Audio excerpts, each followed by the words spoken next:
Hello, everyone. Welcome to the Game Junk Podcast, episode 105, recording on Friday, May 13th, 2022. My name is Frank. My name is Sean. And my name is Andrew. And today, quite a bit of news to talk about for once, which is nice. We have the Nintendo Indie World Showcase, which took place this week. A big delay, or a couple of big delays, from Bethesda. Some Gotham Knights gameplay footage and a little bit of Dead Space news. So we'll get into it pretty shortly. But before we do that, Huck, you want to talk about a recent release and tease some upcoming content for the show? Yeah, so the game I've been working on with the team at Drastic here, representing. Nice. They, although I think it's backwards in the video, which sucks, but they released Soundfall, which was conveniently shadow dropped, or whatever the word is for an unannounced release in the Nintendo Indie World showcase that we're going to talk to about in a bit. So the game is Soundfall. It's a rhythm-based looter shooter. So it's kind of like if you took Crypt of the Necrodancer type beat gameplay, but had full motion control during the time. You don't have to move during the beat. And twin stick combat too, right? It looks twin like. stick. No, it's not twin stick. I mean, it can be. No, it's not actually. It's button or triggers. It's not twin stick. But don't you aim with the other? Oh yeah, you can aim, but I actually just use the auto aim. Okay. So if you want to be precise, you can aim with the right stick. You are correct on that. But the auto aim, pretty reliable, I must say. Yeah, so it's basically a rhythm-based game. There's a lot of songs that are not well known. They actually had custom music created for a bunch of it, and they had like an in-house musician as well that made a bunch of tracks. And on Steam, you can even import your own songs, which is kind of cool. But it is available on Ghost in there. Whatever you feel like. Yeah, I mean, the songs get analyzed and put to the beat, so give it a try. Game is on Steam, Xbox One, Xbox Series X, Switch, PS4, PS5. So basically every console you might want to play on. Who was responsible for that? How'd you get 5 different versions out on release day? It was tough, but it's this company called Equilibrium Systems. They're apparently pretty good at porting games. I mean, who would have thought? But they get it done. Nice. That is, of course, Huck's company. So congrats. Hopefully the release goes well. Get to see that Equilibrium Systems in the credits. Mm-hmm. Very exciting. Well, it was part of the Nintendo Indie Showcase, and we're going to talk about a few of the games there.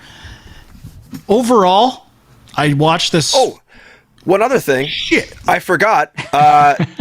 For next week, we're going to have Nick on the show from Drastic to talk about the game, and we're going to go over, the development of the game, how it came about, all the good stuff that you We'll come have to many expect from questions. Game Junk. People really liked the Graham interview. I don't know if people listen-wise, if it was the highest views or listens, but the people who left comments really enjoyed the game development talk. And there've been a few comments on the YouTube recently about, these guys know what they're talking about. And you know what, commenters? You're right. We do. We're going to talk to Nick about the new game. I'm excited. I love rhythm-based games. So let's talk about the Nintendo Indie Showcase. I have to say, the last few indie showcases I've seen, they're pretty good. Nothing that amazing. This one, there were many games that I thought looked incredible. A couple of duds, but really not many. They still looked good. They're just kind of not genres I'm that into. Specifically, some kind of strategy, deck building simulator stuff. But the action games I thought were phenomenal. Did you guys have any summary thoughts, or should we start getting into individual games? I mean, I thought it was good. There's definitely a handful of games that were already on my radar. I don't know if that's a fair criticism, but I guess one of the things is just a lot of the games are ports from Steam or other places, but there's definitely a bunch that I am interested in. So I don't know. I kind of like the Nintendo Indie Direct. You never really know what you're going to get, and there's some fun stuff for sure.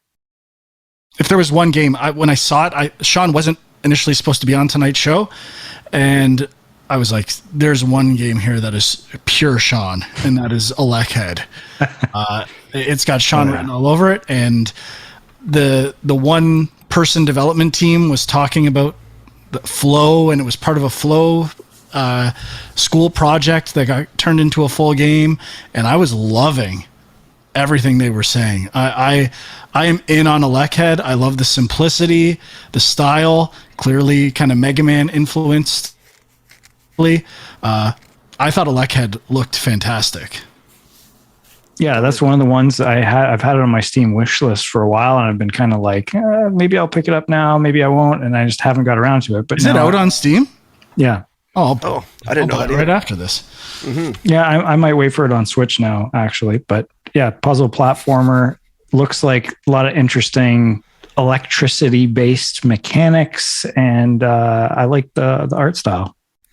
It was definitely giving me a little like VVVVV vibes in its art style, and I like the simplicity, and I think it's perfect for like a one-man studio, because obviously the art budget doesn't need to be huge. I thought it also looked pretty fun. I bet there's a lot of really interesting puzzles you can do with just that simple mechanic of throwing your head and, you know, having a limited amount of time to sort of wander around without it, and, you know, empowering different platforms to move around. I thought it definitely was one of the games that stood out for sure. Yeah, it seems perfect for Nintendo. Not surprised it was included in Nintendo Indie Showcase. Thought it looked great. The other game that kind of blew me away was another puzzle platformer game called Silt, which, you know, felt art almost like a hybrid, a unique hybrid. It's not like just a mashup of two things, but a unique take with influences from Limbo and Thunder Lotus games. There's like a hand-drawn animated style to the game that reminded me of Thunder Lotus, and it's like a monochromatic game, puzzle game, underwater. I thought this looked really cool. I mean, I can't speak to the gameplay, but art style, direction, theme, thought it looked amazing. Yeah, I was kind of not that interested because it was so it reminded me so much of Limbo. So it kind of actually had like an anti turn-on effect. Needle was down. Turn-off effect, you might say. Yeah, big time. But I mean, I think there is definitely some interesting puzzles that could be in this game. So I'm not going to write it off, but it definitely didn't move the needle in the right direction, so to speak. Yeah, I like the look of this game. I think this one had been shown before last year, maybe. I'm looking, and there was a trailer during the Summer of Gaming thing, so maybe that's where I first saw it. But I mean, there's been a few other sort of underwater kind of action exploration type games like this, like Song of the Deep from a few years ago, and then I think there was a couple others like even farther back. Like I'm thinking like Insanely Twisted Shadow Planet on like the Xbox 360. That kind of style game is what it seems like. So I mean, there are underwater sections to Inside as well, from the team that made Limbo. And, you know, I see what you're saying. I just think I saw enough unique stuff there to pull me in. I feel like puzzle platformers, maybe there's a bit of a comeback with those. Obviously, it's going to depend on the quality of the puzzles. In the Electhead video, I could see puzzle ideas presented very plainly and imagine what the puzzles are like, where it could be taken. Silt, I didn't see it as much, but I was just kind of taking in the art style.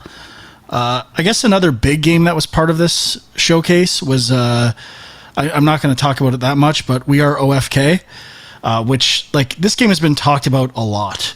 And I think the art style is cool, but, you know, the whole thing was kind of a, you know, Gorilla's, like, video game band. And have we actually, like, this game is going to depend on the songs, isn't it? Like, even this one, it was kind of an ambient track. Like, I feel like there's a lot of hype behind this game, and if the songs aren't good, I don't know. And it's episodic, so I figure each episode is going to feature a song or be a music video. So, like, I don't know. Like, the songs I don't think the trailers are representative of the music, from what I can tell. Yeah, it's hard to tell. I mean, I did like the music in the trailer, but I agree. Like, I don't know if those are sort of like the big set pieces or just kind of like the score. But it definitely wasn't a banger. It's not the type of music you would make a music video for. Yeah, maybe not. I mean, this band is around. I think they have some music out, so I think you could probably check it out and get a better sense. But yeah, I guess I don't really know what the gameplay is. Like I it seems like it's very story driven. It doesn't seem like there's like a rhythm element. It doesn't seem like there's really any action. But I do like the art style. I am curious. I'm not exactly sure. I think I've compared it before to Sayonara Wild Hearts, and that game had very simple gameplay as well, but the music was awesome. So I feel like the music is going to play a very big role, and I'm not convinced yet. Obviously, music is a little subjective as well. So the other game I was really excited by was Gunbrella. I thought the action looked fast, interesting. There was like a polish level for 16-bit-ish type graphics, and it had like a very polished, complete feel, and like elevating Super Nintendo type gameplay and almost taking it to a cinematic level. It teased kind of some boss stuff. I thought it looked really good.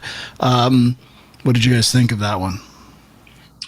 I thought this was actually the one you were going to say was up my alley, because in the trailer it said something like tech noir or something noir. I can't remember what it was, but Noir punk, that was it. But yeah, I really like the look of this. It's from the guys who did Gato Roboto, which is kind of like a short little Metroidvania game that I really liked. But yeah, this seems like it's bringing, a bit more story, a bit more cinematic stuff. And I really like the idea of a gun that's also an umbrella, and kind of using it as traversal, using it as a shield, and then switching to a gun and having to kind of strategically do all those things. I think that's got a lot of mileage to it. I could see that being really cool. I really like how they play with the lighting too. It seems like it's really helping, elevate the game to like a different art style level. Because if it was just, none of the lighting they do, there was like, it seemed to be a lot of lighting around the bosses, where the bosses are kind of hidden in the darkness, and you kind of have to read their movements and stuff, which I found pretty interesting. I probably wasn't as sold as you guys, but I do think it has a lot of potential, and I'm definitely going to keep my eye on it. Okay. Some other games, which the first game actually looked pretty good to me. Ooblets. Felt like it might scratch a bit of a Viva Pinata itch. In particular, they showed these kind of 16-bit mini games that were different from it almost reminded me of the mating dances or whatever, the mini games in Viva Pinata. Romance dance. The romance dance. Thank you. I knew I was getting it wrong as I said it. So I don't know if it felt a bit overwhelming, like so much stuff going on in it, but I did like the art style, and I don't know if I'm as into the gardening aspects as the creatures, and like the city stuff it looks good, but I don't know if it's for me. But is this an expansion, or is this the original game that came out? Oh, this game's come out before? Oh, yeah. It was in early access on Xbox and PC, so I think it's the same game just coming to Switch. Yeah, I think so too. And that's where this was another one of the games that it's like it's been out for a while, or it's been around, and leading off with it, I was like, oh, okay, like, but I remember playing. I think there was like a timed demo or something for this, and I remember playing a little bit of it. And yeah, it seemed kind of like Animal Crossing meets Pokemon meets I don't know, maybe a little Bug Snacks, like just kind of all these things that are kind of popular and kind of a nice family friendly game. Makes sense to be on the Switch for sure. Surprised it wasn't already. In terms of, I think the rest really didn't do much for me, to be honest. In particular, the in Batora Lost Haven. Like, it's a twin stick kind of action game. Seems like it's up my alley, but kind of forgettable. I barely remember anything about it other than it was second. It didn't even look bad, to be honest. It just kind of came and went for me. Mm-hmm. It looked a little sparse in the environments. It was kind of, I don't know, PS2, early PS3 type environments. I wouldn't give up on it, but it definitely didn't leave a lasting impression.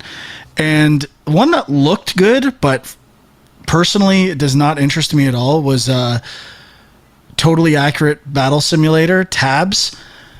I mean, it looks great. I like the low poly style. The actual builder for the Wobblies or something, whatever they were called, kind of their IP marketing attempt. It was kind of part of the demonstration. I like that. I just don't like physics comedy. Like any game that's like PUBG stuff, quapping. I understand. Some people love it. It just does nothing for me. Human Fall Flat or whatever that game is. And there's been lots of games like that, and physics-based stuff, Gang Beasts. Some people love it. It has no impact whatsoever. I don't find any inherent comedy in ragdoll stuff. Yeah, so Tabs has been out on Steam for a while, and actually Kieran was really into it at one point. It's got like this really cool editor where you can, create your characters really and everything.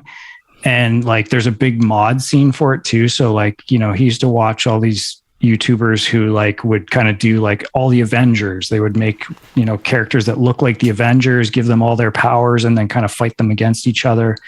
It feels like it's more of just like a sandbox type thing where it's just like throw a bunch of things together, see what happens. But there is a campaign where it's kind of like, here's the enemies and you got to pick, okay, you have this much money to spend. Here's the different unit types you can pick, which ones do you think will win, kind of thing.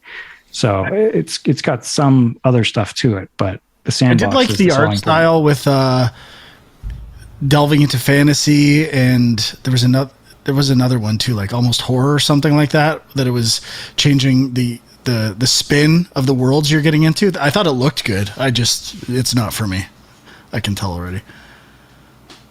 There's two other games I thought looked decent. They're both action games, Cult of the Lamb and another Crab's Treasure.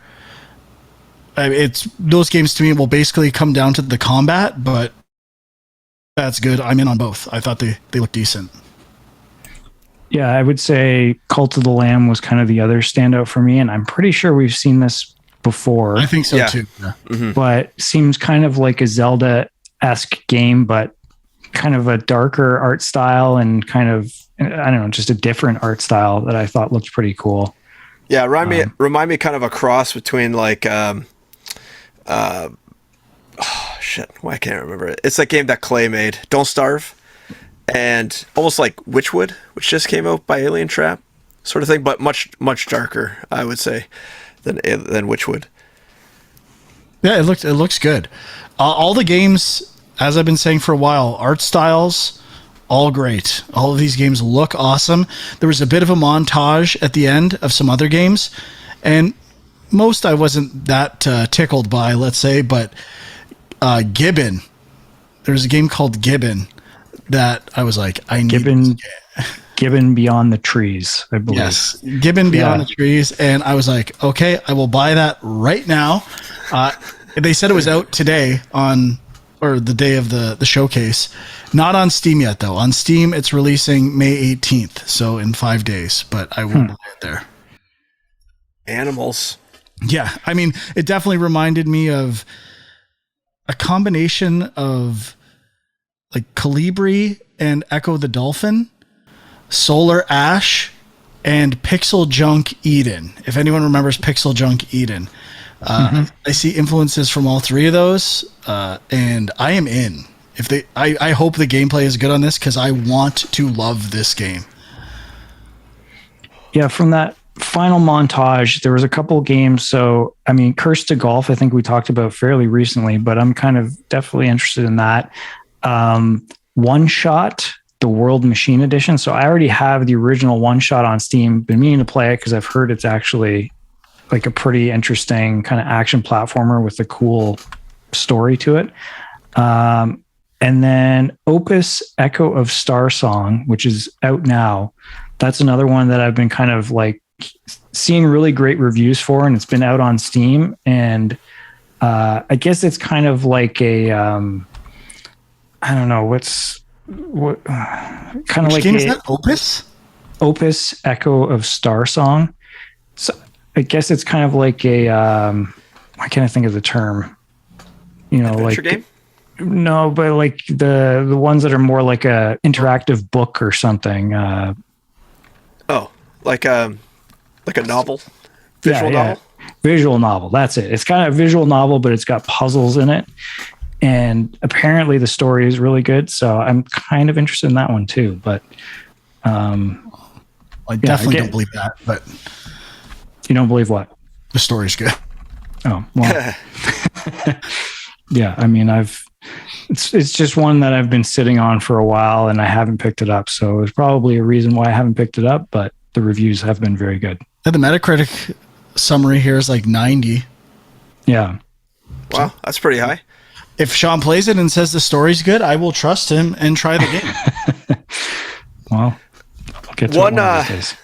One other one we went over or missed was Wayward Strand, which was really reminded me of The Last Express. It's sort of like The Last Express, but on an airship, and it's kind of like a real-time adventure game where you kind of have to choose which rooms you go in and how you interact with the people. I think they were saying like, oh, you have to choose to listen. I mean, I was a little confused by the trailer because they picked some of the most boring dialogue to have in a trailer. Like they provided like no mystery, no intrigue. Like there was no reason to really think anything is interesting happening on this airship. So I don't really get the purpose of the trailer other than to say like the game exists. Yeah, the art style was neat. How it like when you went into a room, how it switched into the going through the walls. It's kind of like pastel, almost like a pastel kind of like fade, dreamlike, but also like dreamlike, a bit of a snooze fest. So yeah, not writing it off, but definitely not a genre that I'm all that interested in playing by the looks of it. All right, and then obviously the last one, the biggest one, the best one, Soundfall. Well, I thought we talked about it already. Oh, okay. Well, I mean, I guess so. The Soundfall was in this too. Let's get into it. We will be getting into it in great detail next week. I think the art style of this game is amazing. The menus are fantastic. It's a great looking game. I cannot wait to dig into it before our next episode. Yeah, and it was really, I mean, a little behind the scenes. It was really cool to see the evolution of it too, because it went from, so just like a quick background, it started out as like a crowdsourced game on Fig, if you guys remember that. And then I can't remember, I mean, Nick will fill us in next week, but I can't remember if they did another round of Kickstarter-y stuff first. But when I joined the project, like, I don't know, I guess it was like a year ago, it was like not nearly as polished as it is now. So to see all of the like polish animations come in and all the effects come in with the music, like it really like ended up being really polished and looking really good. So I'm really excited to have people play it. Yeah, effects are so crazy how much they contribute in post-process. Like, I remember on Lost Orbit, we needed like a way to turn off effects for cinematics and stuff like that, and there was a bug where it got turned off at some point, and it looks like a completely different game. It looks so boring without a post-process. Yeah, totally. Yeah, I think it looks fantastic. I love the art style. So yeah, and I mean, we were talking about trying to do play some co-op. I'm curious about that, like a rhythm game with co-op. It seems like that would be tricky to pull off, but we'll have to give it a spin. Well, that's an interesting thought. And for me, unless people have anything else to say about the Nintendo Indie Showcase, are we giving a letter grade? Can if you want. All right. It's like a B- for me. I will give it a B. I will give it a B plus. I'll give it a B minus as well. Okay, and let's using this idea of rhythm-based co-op. I think it's a nice segue into Gotham Knights, the gameplay trailer for that, because this is the first gameplay we've seen. Obviously, Arkham Asylum and the Arkham games were the kind of pioneer games of combining combat with rhythm type gameplay, which is what made the combat fantastic. This is the first fully co-op game, I think. I don't think Arkham Knight had any co-op stuff to my recollection. No. And you saw two characters playing together, Nightwing and Red Hood, and it looks like one of their games, but I'm not seeing that tried and true rhythm-based combat and gameplay that I love in those games. And I'm concerned how it's going to integrate co-op into those types of systems that made that game great. And I'm generally concerned with the game. I think it looks amazing. Towards the end, when they were going through the city and there were these pockets of fog and smoke in between the buildings and the lighting, I thought it looked fantastic. But I think of games that I loved and how they can go wrong when you introduce co-op, especially action games, when you introduce co-op to a game and getting into RPGifying some of these things. So, number one, like the rhythm-based combat, how will it work in co-op? God of War Ascension, if anyone remembers that game. I was just going to mention that. That was let's make God of War co-op, and it kind of broke the squad mechanics, the difficulties. It ruined God of War. I think there's a reason why they switched back to single-player God of War when that was done. I think I still have it in the shrink wrap. Yeah, it was not good. And the co-op idea kind of broke God of War. And then also with God of War, it's kind of taking he started talking about was it runes and like the armor and mods, I think mods on the armor. I'm like, I'm out. I don't need another thing that needs mods and leveling systems and interpreting weird numbers to find out if my character is good. I don't think that's why people play these types of action games. I think they play them for the exact opposite reason. So when I see systems like that being introduced from a design perspective, my senses are tingling. These are mistakes. Now I hope I'm wrong. Even the how do you do stealth in a co-op scenario? That becomes another huge thing to figure out. A lot of red flags rather than red hoods. And there was also one other weird thing talking about you might be wondering about the HUD. This is how I like my HUD, and you can customize your HUD however you like. Seemed like a weird thing to put in. Did anyone else understand what that was about? Because I was like, yeah, you can customize your HUD in games. Like, it felt like, was I missing something? Like, something that's obviously in those types of games that's missing, and it was an acknowledgement for that? Because I didn't get it, but I absolutely loved the look of when you were talking to other characters. And it was just this kind of transparent image of their face on the side of the screen. I don't know why. It looked absolutely breathtaking to me. I am in. But I still think it looks good. When I'm thinking of how this game's going to work, I don't know. That doesn't mean they haven't figured it out, but concerned is the word. And it's coming out this year. And no longer on previous gen consoles, Xbox One or PS4. What do you guys think?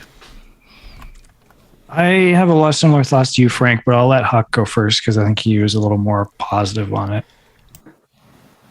Oh, okay. Yeah, I don't know. So for the HUD thing, I think that was just him saying we have all these accessibility options, basically, was what that was for. Okay.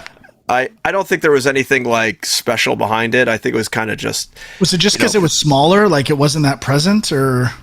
You know what? I didn't even look that closely as to what it was referring to. I don't know. I guess it's like if you want the D-pad buttons to show up or not. That's what I took it as. I wasn't sure.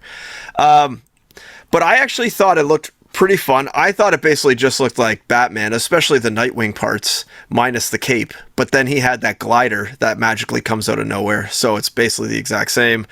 And then the Red Hood character. The leaping that Red Hood did, like the jumping on these temporary platforms, kind of like Jupiter Ascending, if I remember correctly. But the locomotion modes look cool.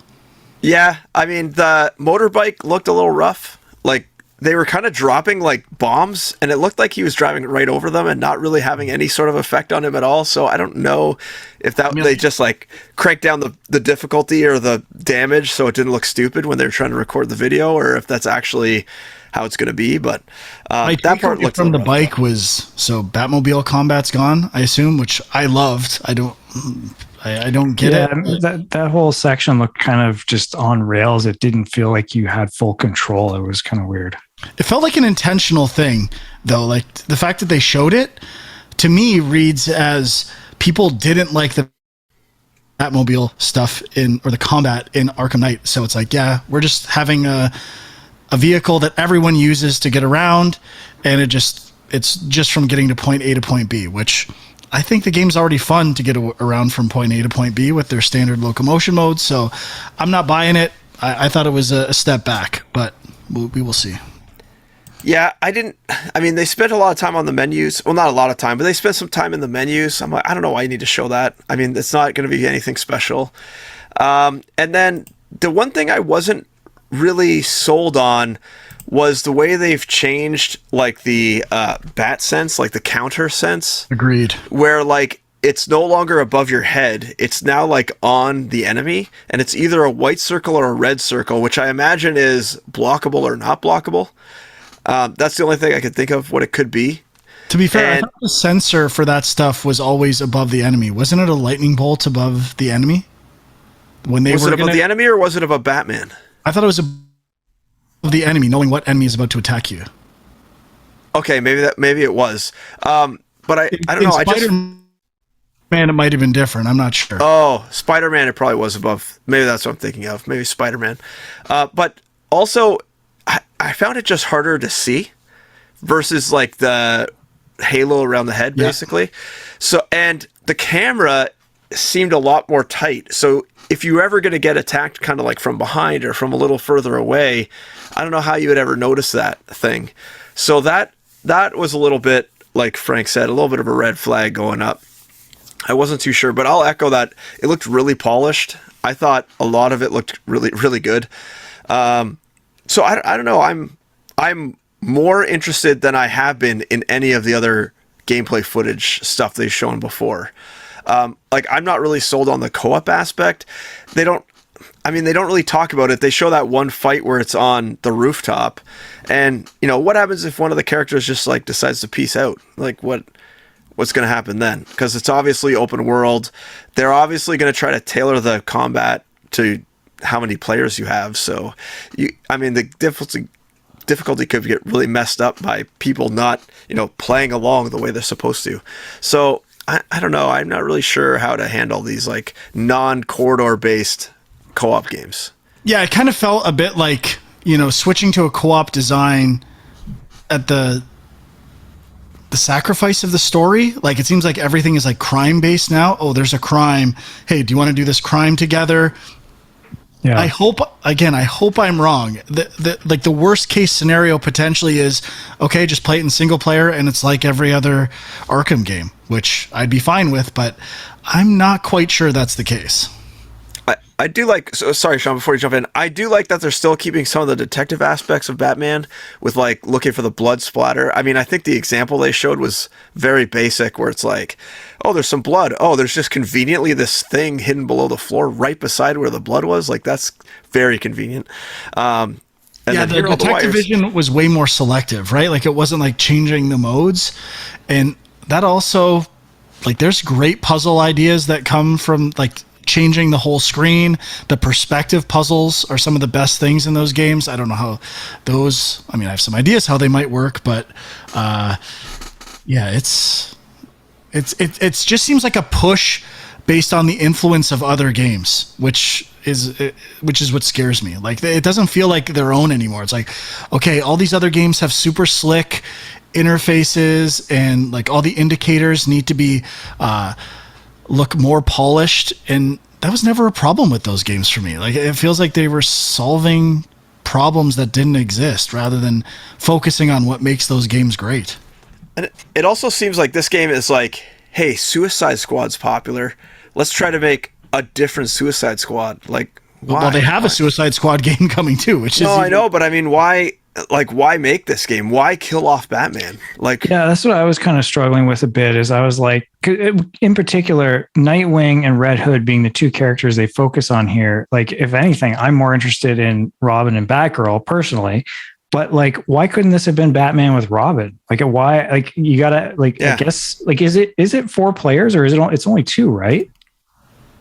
I don't know. I thought originally they were saying 4. Maybe is it okay? Changed. I mean, I don't know. I guess it makes sense if you can play 4 players, but yeah, I think, ultimately, yeah, you think about the potential of like, oh wow, it'd be really cool to play through an Arkham game with a friend, and that would be awesome. But then you realize like co-op games present so many challenges, and ultimately it looks like they're just kind of doing an open world thing with like mobs of enemies that you kind of just run and beat up. And the combat I think looks okay.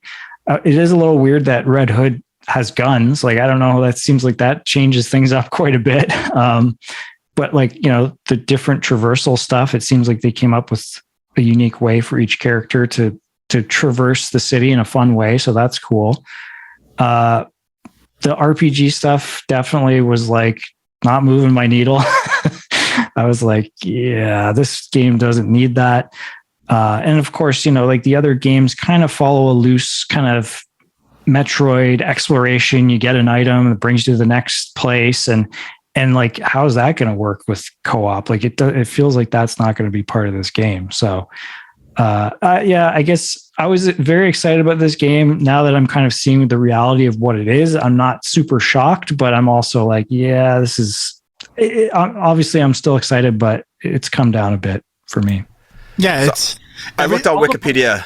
Okay. It's 2-player co-op. Okay. All the vibes I'm getting remind me of when Assassin's Creed made the big shift into Origins and like rethunk everything based on Souls-like games, where now the combat buttons were on the bumpers and the triggers, and like, this is what every other game is doing. We have to do that.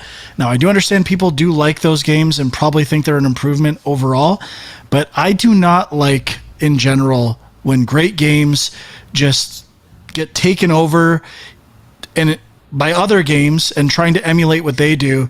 And in particular, with this game, it feels like it's driven more by Spider-Man, Warner, or for me, it's Warner Brothers, or like how big it's going to be in sales stuff, rather than making the game better. Like, I don't see how a game designer could look at the Arkham games and feel like this game's great, but it would be even better in co-op, because I don't think that's the case. There's another game that could be co-op, the Suicide Squad game. That makes sense to me as co-op. It's kind of frantic action, not necessarily rhythm-based, aiming mechanics, stuff that would lend itself to squad-based or co-op gameplay. I never got that sense with what makes the Arkham games great. So, once again, happy to be proven wrong. And my guess would be you do unlock Batman by the end of the game, and you can use them at some point. Yes. I would almost bet my life on that. Yeah. And when that part happened in the motorcycle where he like took down that truck, I was like, this looks so familiar. And then I didn't realize, but it's basically like beat for beat how Spider-Man does it. Yeah. In the Spider-Man game, and I was like, "Oh, okay, that's why it looks so familiar." And because I agree, Spider-Man's probably a big like motivating factor for these games, but at the same time, like, Spider-Man's not co-op. That's why it's great as well. Like, it just and I mean, it looks like they're taking the aspects of Spider-Man that people don't like all those stupid missions around town. Yeah, crimes. Yeah, don't even like that stuff. That's the boring part of Spider-Man. Good call. All right, so do you guys remember, just real quick, do you guys remember that game Gotham City Imposters? Absolutely not. I remember the name.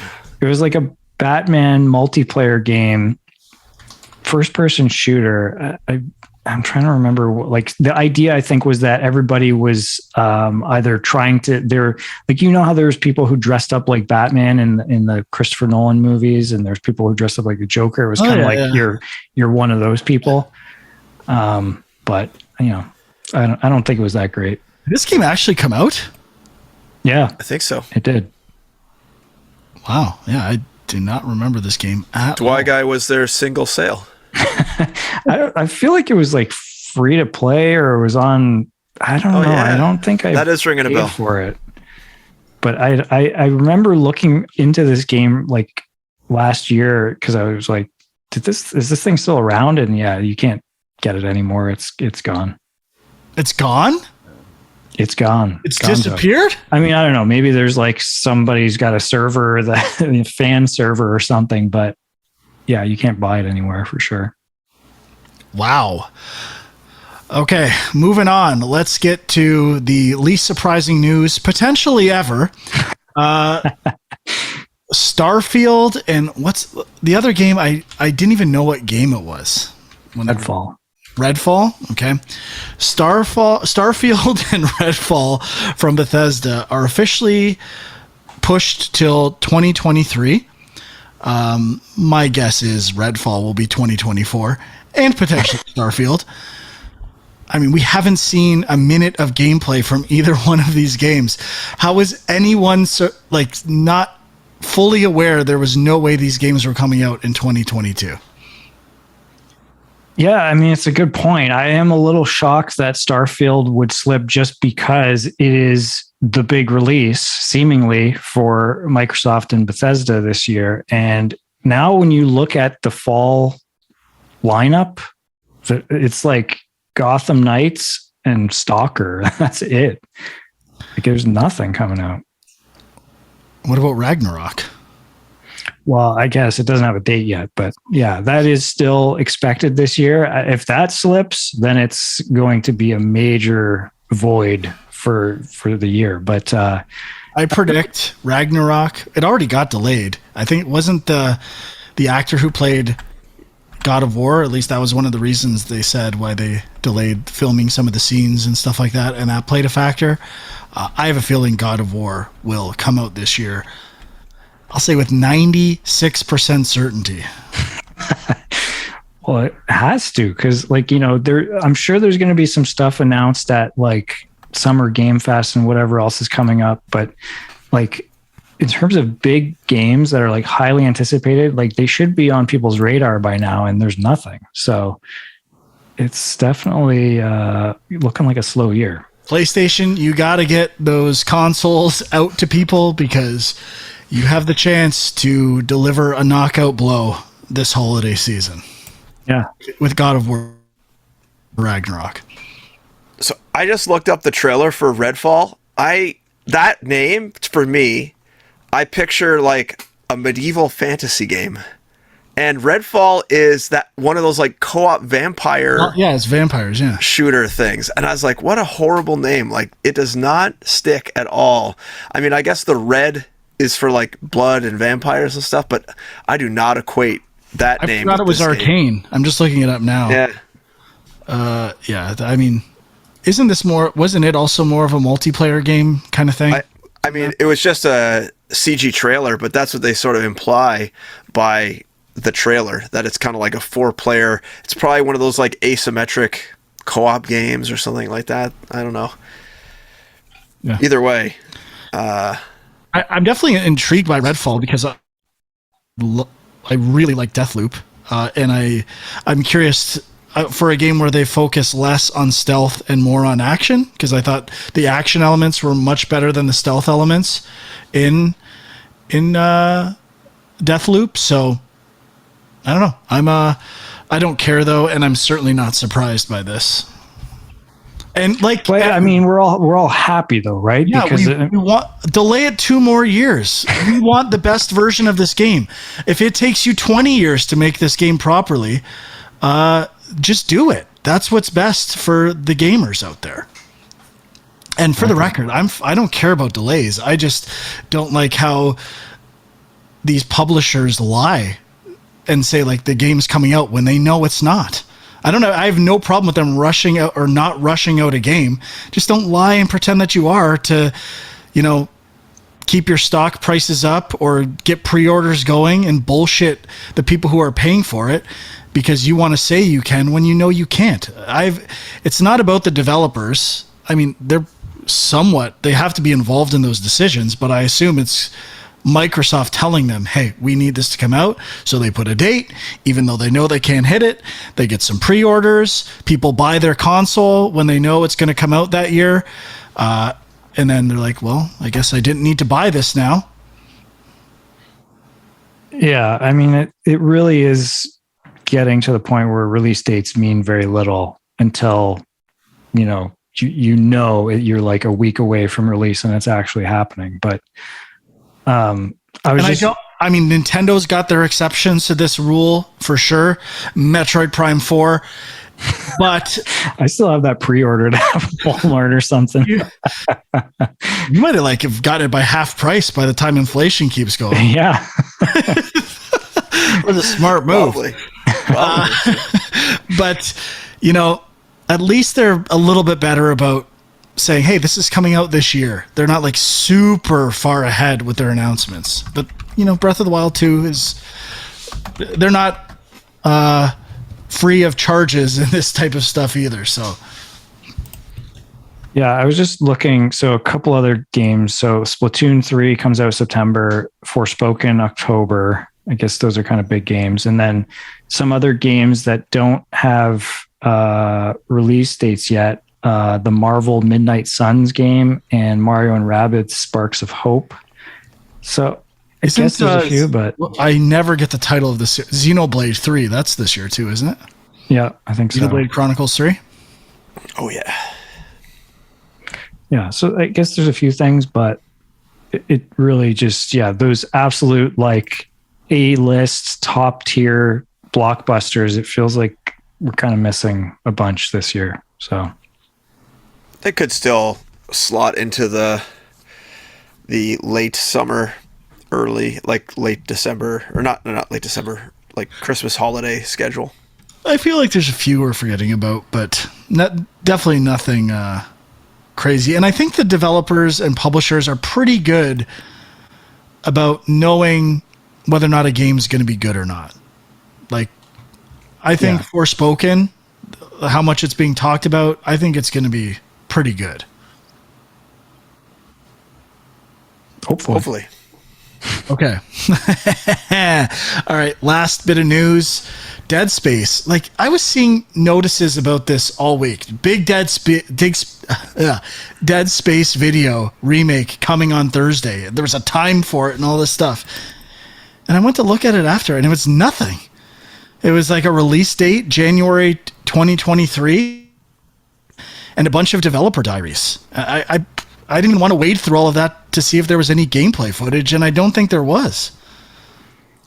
Yeah, I was confused as well. Like, if you look, they did do some kind of live stream, but the results of that live stream was like 5 art deep dive videos.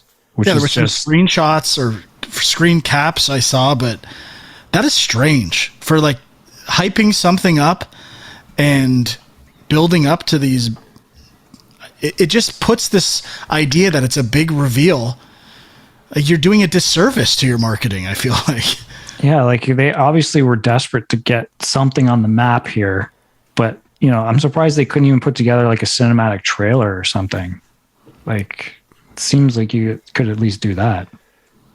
Yeah, I forgot. And kind of in a similar note, but with the Bethesda stuff, I would really like Phil and the people at Bethesda to do a nice little round table for an hour talking about why the game was delayed and all these amazing opportunities that are going to come up as a result of this partnership. I had to listen to that stroke fest for an hour about nothing. How about you talk about this for a little bit? Bunch of heroes. It's coming, don't worry. Ugh, I told you. Bethesda, overrated. There's a reason they sold when they did. They are not that good. They are on the downswing.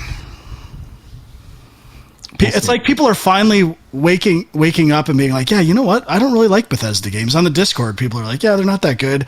Kind of janky. Yep. Buggy. Yep. Boring. Yep. Like, yeah, this is what they were. I don't know why everyone loved them for so long. They're not bad either, but like this, the sales numbers on Skyrim are astonishing to me. Absolutely astonishing. I bet they're still funding that whole studio with Skyrim sales. Yeah. Although I should try Skyrim VR. I think it could be pretty good. If anything, those games kind of lend themselves to VR. They're not that technically impressive, but I bet they're super immersive in virtual reality. Yep. I can confirm. At least Skyrim. Okay. I think that's it for news. Did we miss anything? There was a lot to cover there. I think that was it. Mm-hmm. The theme of the week is wet noodle. Not a lot of positive news to talk about. Some okay stuff, general disappointment, but as usual, indie's on the rise, indie's looking good. So that's good.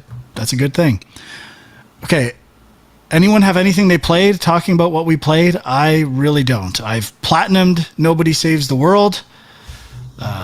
So I loved playing through it again. I used different characters this time too. I leveled up all of them to S rankings, and I found myself gravitating to completely different characters this time, which was nice. Cool. That's a testament to the game to me. I played a couple things I could talk about. So I platinumed my favorite game of all time. Not really platinum, whatever you call Steam, getting all the achievements. Final Fantasy IV, Pixel Remaster. Wow.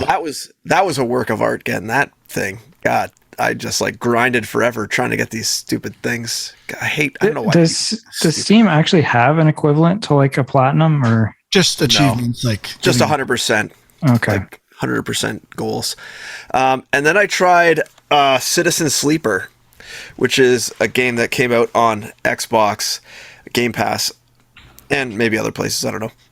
But I would say, so I was playing this game the other night while I was watching the Leaf game, and I'm kind of like, why am I playing this game? I don't really get it. You're so playing the game, because I suggested it to you, Huck. Yes, but I played it for like 4 hours. And really? When I looked up how long to beat, it says 6 hours. I was like, oh, this is real good. This is juicy. I can beat this game. But I got to like the 4 hour mark, and so how the game functions is you have two energy bars. You have one they call the energy bar, and another one which is called your health. It's basically your food. I don't know what happens when you run out of food. You probably get less something.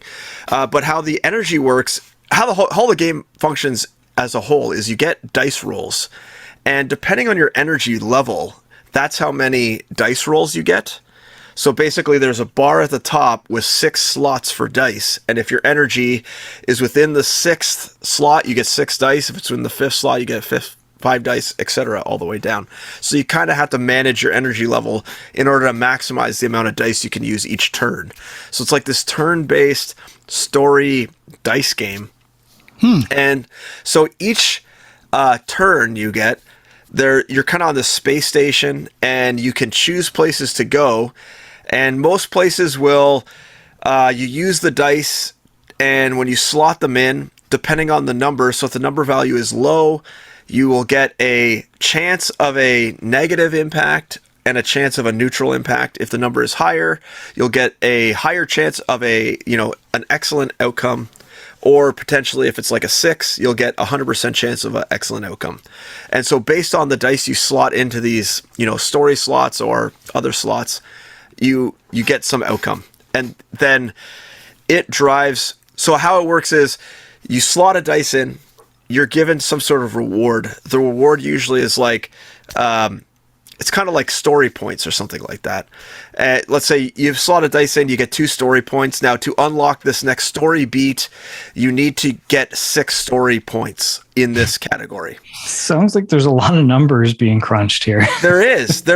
But it's like kind of addicting in that regard. Like, oh, I could fill in this little circle this round and like do this. And like, so by 4 hours in, that's like the only mechanic you're doing really, is just putting dice in slots and determining where to go. So there is a little bit of like strategy as to where to put your dice, what to risk, what not to risk, how many dice you get, how much money you want to spend to keep your energy up.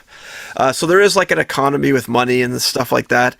But it got to the point where I was just kind of doing the same thing. And they have this story structure where you meet a person on the station, they give you a quest, but it never felt like I was completing any quests. Like it felt like every quest objective I would complete, it would just then tack on a new quest. And when I would meet new people, it would add a completely new quest. So I ended up having like 8 quests on the go. And I felt like I was making no progression in any of them. And so I was just kind of frustrated with the flow of the game. I mean, I thought the story was actually pretty interesting, and you know, like there's a bunch of little offshoots and the people are kind of interesting that you meet on the station, but I just was not driven to keep playing after 4 hours. And there was other games I wanted to try, so it was hard to pull myself away, but I was just like, that's it, I'm shutting it down. Like I'm very confused by this. You should be. It sounds like you loved it, but you stopped playing it, and you 4 hours. But you're already 4 hours into a 6-hour game. Like you're pot committed. Like what? No, I know the sunk. That's all it was. It was the sunk cost fallacy was kicking in real hard, and I was like, no, I am beating this sunk cost fallacy. So I quit. But yeah, I just didn't want to do it anymore. You know, it's like, I don't know. It wasn't like Solitaire. Like Solitaire, you could just play forever and get enjoyment out of it somehow. But this game, I got to the point where I'm just kind of like mashing the button through the story to just try to beat it. And you know, when you're just trying to beat it, you kind of lost the point of the game. So I just I decided to stop. Sounds like that's what you did with Final Fantasy IV. Like you grinded your way just to beat it. So no, I had beaten it, and then I was new game plussing it, and then I was trying to get the achievements. Yeah, you're grinding just for the sake of doing it. Yes, that was, but I had already beaten it and loved every second of it, and still loved it. So it's a fine line between loving a game and just wanting to beat a game. There's a difference between grinding it out for random drops than like having a game where the mechanics are not really that enjoyable. So I don't know. I think Huck is kind of a bit of a Citizen Sleeper on Citizen Sleeper. I think he's in. It could be. Why don't you guys try it? I might. You did remind me though. I did play a couple of PC games quickly. I tried Solitairica, which I had tried before, a roguelike solitaire game, since you said you could play solitaire forever. And it's pretty good. It's very polished. Like I said, I tried it previously when it was free on the Epic Game Store, but I got it on Steam and tried it again, and it's just a little too random number based for me. Like how the deck plays out plays a very big factor, and I don't find my powers are doing that much. But I would play it some more. I don't think it's one of the better deck based, literal deck based roguelikes I've played, but it was okay. But I did try Peglin. Sean, did you try this? No, not yet. But I will. Sorry? Okay. Peglin is a Peggle rogue-like game but it's more combat-based. You do damage based on how many pegs you hit with different types of pegs that you use as weapons to hit other pegs and build crit damage. It's pretty intricate, and I liked it a lot. I love Peggle. I think I prefer it to Round Guard, even though I really liked Round Guard. Round Guard is more, you doing things and actively participating as the ball that's moving around and doing things, where this is more kind of strategy and less active gameplay. But it's very simple art style, but I enjoyed it. And I will continue to play Peglin. Nice. I did try one new game this week, which it's an indie game only on Steam currently. I'm sure it's coming to Switch at some point. It's called Patrick's Parabox.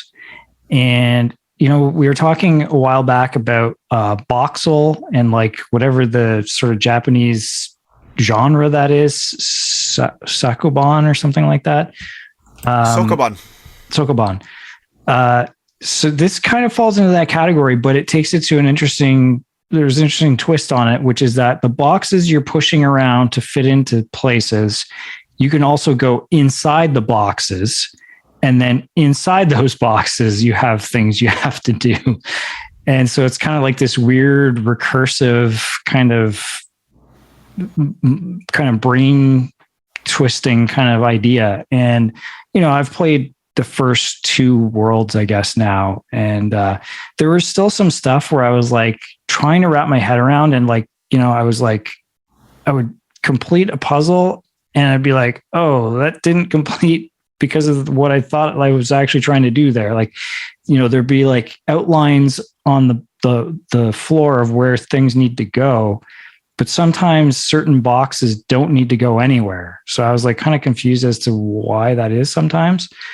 But I'm starting to I think maybe the yellow ones don't need to go anywhere. I'm still a little confused, but I don't know. It's a cool concept, and just kind of a easy to pick up and play puzzle game. So I'm kind of in on this one. Looks pretty cool. Yeah. I also tried Prodeus in early access on the boomer shooter, and it's pretty good. I was really enjoying it. I only played like 1 level, but the polish and feedback with the rumble and the screen shake, like it's a cool boomer shooter. It feels like a very modern Doom. I did get a little lost in the level. It kind of throws you into it, and I didn't know exactly what my goals were.